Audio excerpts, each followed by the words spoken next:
Alright, I got a 2002 Mustang here, and I'll show you how to remove and replace the driver's door.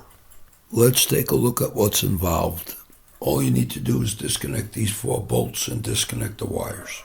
So of course you'll want to disconnect these wires first. And I'm going to have to get under the dashboard to do that. For better access, I'll remove this panel. And it's held in with 2 bolts with 8mm heads, here and here. After you remove the screws, it's still held in with body clips. So carefully pry it free with your hands. Okay. Here's the back side of the panel, and you can see the 3 panel clips.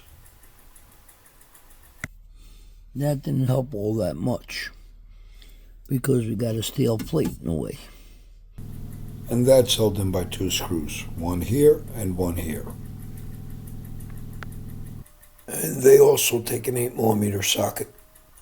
And now that this plate's removed, there's still a bunch of stuff in the way. So it really didn't give me any more access.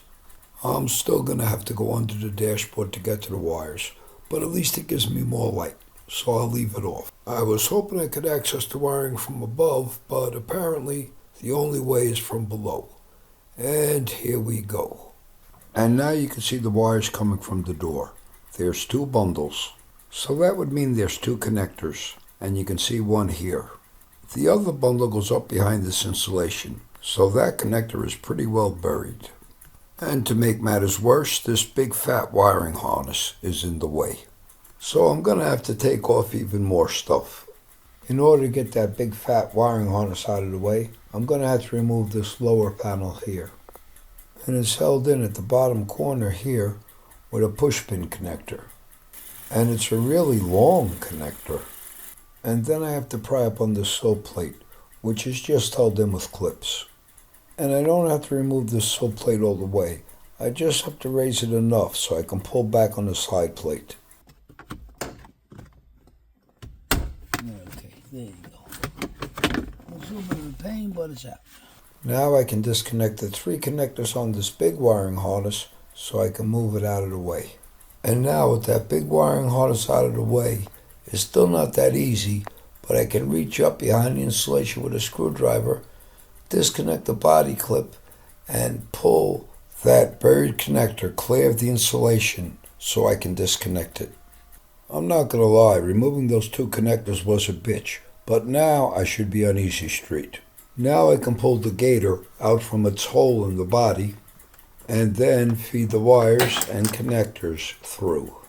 Now that the wiring harness is completely disconnected, I can remove these 4 bolts and take off the door. And as you can see, I've taken a Sharpie and traced the outline of the top hinge on the door. And now I'll mark the bottom hinge as well.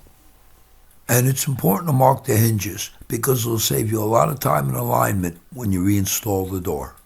And now, because I can't fit a ratchet in there, I'll take this 13mm combination wrench and remove the lower bolt on this bottom hinge.